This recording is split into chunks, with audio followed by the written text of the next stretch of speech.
trapped in a car with 2 broken femurs, an arm that wasn't functioning, and feeling warm stuff coming down my face as I sat in a car, desperately looking for my phone to call my family.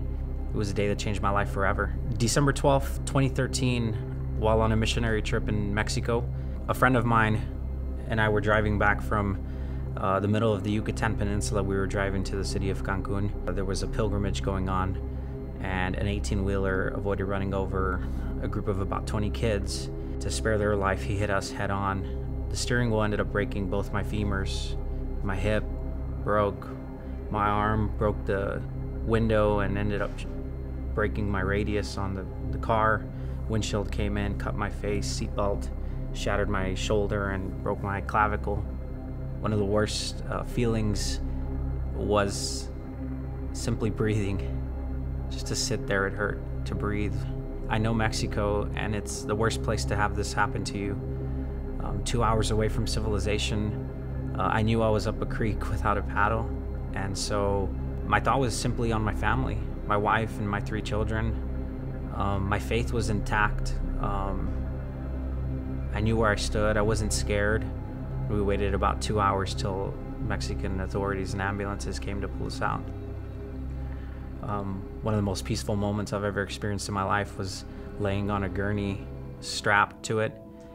I was laying on this gurney looking up, and it started to sprinkle. And as it started to sprinkle, I would see red, blue, and white drops coming down. And it was such a peaceful feeling. Not of death or not like I was leaving, but just a feeling of peace, unexplainable. I was stuck in Mexico for a week till they did botched surgeries on my legs so that I could catch an air ambulance home. When I arrived in the States, the doctors had to redo the surgeries that were done in Mexico. Without doctors' approval, at 7 weeks I stood and took 12 steps. And 9 months after the accident, I completed my first triathlon. While recovering in a nursing home for a month, my local news channel came to interview me, and they asked, "Are you scared to die?"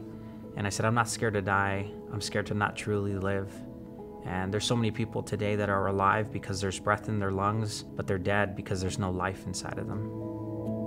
I was at a meeting, and a friend of mine, I saw him, and I was convinced he had had surgery. The last time I saw him was pretty close to 500 pounds, walking with a cane and could barely breathe. And I said, "Man, I'd like to try some of that because the lighter I am, the better it is on my legs." He said, "Yeah, tomorrow I'll give you a sample. I have some stuff back in the hotel room."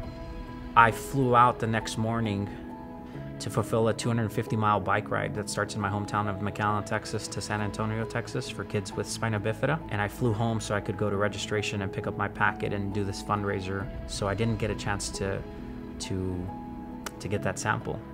So a few weeks later, I'm trying to remember the name of it, and I'm Googling and I'm Googling and I'm Googling, and I find Keto OS. And so that's how I got started with Pruvit. The first day I drank it, I was not aware of what all it had or what all it did to the body. I was thinking I'm in ketosis, I'm burning fat. I went and rode my bike about 2-3 hours. I came home, I started doing some of my office work, I started cleaning the house, I started reading a book, I started just doing stuff, and I looked at the clock and it was 2 in the morning, and I was like, what is in this stuff? And so day 2 started off even earlier. I feel so good, I feel so much energy, I feel alive. Now I'm at the place where I can cross my leg, I can ride my bike, I can go on a run, I can go play soccer with my kids at the beach, I can go do things physically that before were not possible for me because of the inflammation that I have. People see me today and they wouldn't know unless they see the scars on my arm or my shoulder or my legs. They don't know that anything's happened to me. And then when I tell them the story, they're in awe. I believe that a lot of it had to do with God's plan for my life, but that God's plan for my life just got accentuated with Pruvit and with Keto OS in my life. My name is Jeremy Valladares, and I prove it every single day.